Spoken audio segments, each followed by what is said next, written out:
Today, exciting as it may sound, I want to talk about the federal government's budget policy, or sometimes known as its fiscal policy. And it's come in the news quite a bit lately. This past weekend, the Congressional Budget Office released a report on the national debt and the future of the national debt. And the end of this month, we'll see a lot of activity around something called the debt ceiling. And that is the Congress has imposed a ceiling on the amount of debt the U.S. can incur, and will reach that ceiling about the end of the month. So there'll be a lot of talk about a possible government shutdown by the end of the month. So the federal government's taxing and spending policy, its fiscal policy, will be very important over the course of the month. And just as background, the federal government's fiscal policy is intended to do three things: to promote full employment, stable prices, and economic growth. It's not clear that all three of those things are consistent with each other and can be done at the same time, but nonetheless, that's the policy. So the Congressional Budget Office report, background on Congressional Budget Office. It was established in 1974 as a nonpartisan agency of the Congress to provide the Congress with non-biased information on the impact of economic policy on the federal budget. And over its now 40-plus year history, it's often been criticized. It's been criticized typically by the members of Congress who do not want a particular spending package in place. Most recently, it was criticized a couple of weeks ago at the time of the debate on the health care policy, on ACA. If you recall, the Congressional Budget Office was the one who projected that 24 million people would lose coverage under if the policy passed as written, and came under criticism. But economists are typically universal in their praise of the Congressional Budget Office in presenting nonpartisan information. Well, earlier this week, the Congressional Budget Office issued a report that looked at the long-term future of the national debt. Currently, the federal debt is about 75% of GDP.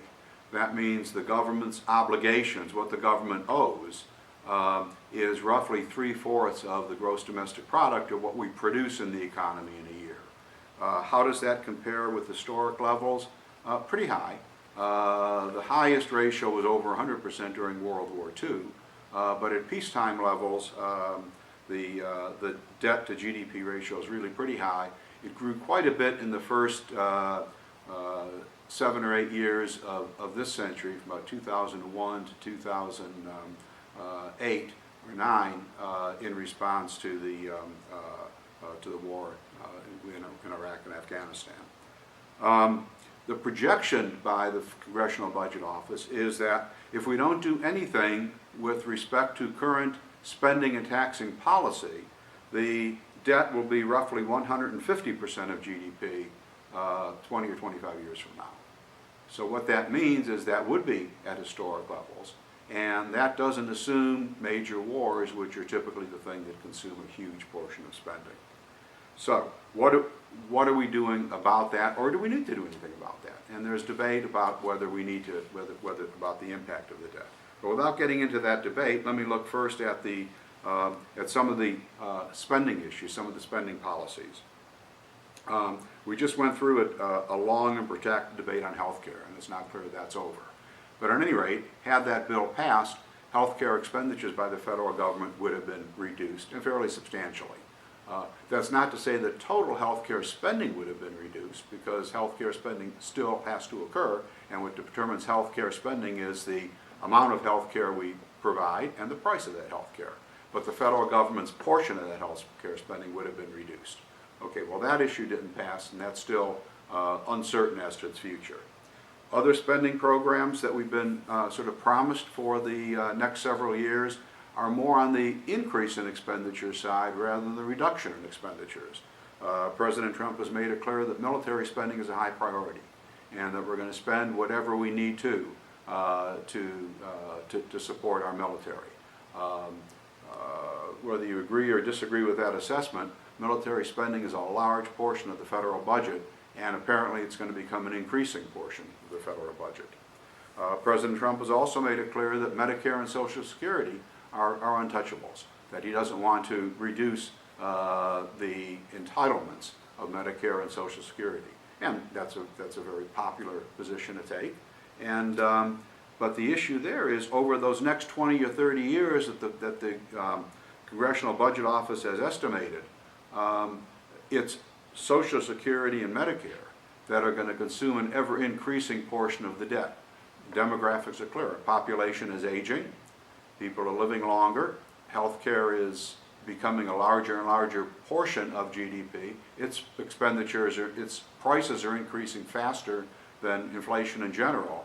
So Medicare and Social Security are going to consume a much larger portion of the federal budget. The other thing we've been promised is infrastructure spending. $1 trillion worth of infrastructure spending. Where we can't argue that infrastructure spending is needed throughout the country, where's the money going to come from? So those three areas, military spending, entitlements in the form of Social Security, Medicare, and infrastructure, are going to greatly increase federal spending, more so even than the Congressional Budget Office estimate. So where are the cuts going to come from? Well, so far cuts have been proposed in the Education Department budget, cuts in the National Institutes of Health, cuts for the National Endowment for the Arts, National Endowment for Humanities, foreign aid, and a few other discretionary programs. And while those cuts are a fairly substantial portion of the budget for those agencies, they're so small, those agency budgets are so small relative to the size of the military and Social Security and Medicare expenditures, that they really amount to minor spending cuts compared to the major expenditures that we're going to see in the next 10 or 20 years. So if we are to reduce the deficit and ultimately the debt, where is it going to come from? Well, on the other side, we'll talk later about, not today, but later about taxes, but the proposals for taxes are for tax cuts. So the tax cuts together with increases in spending don't necessarily make for a balanced budget.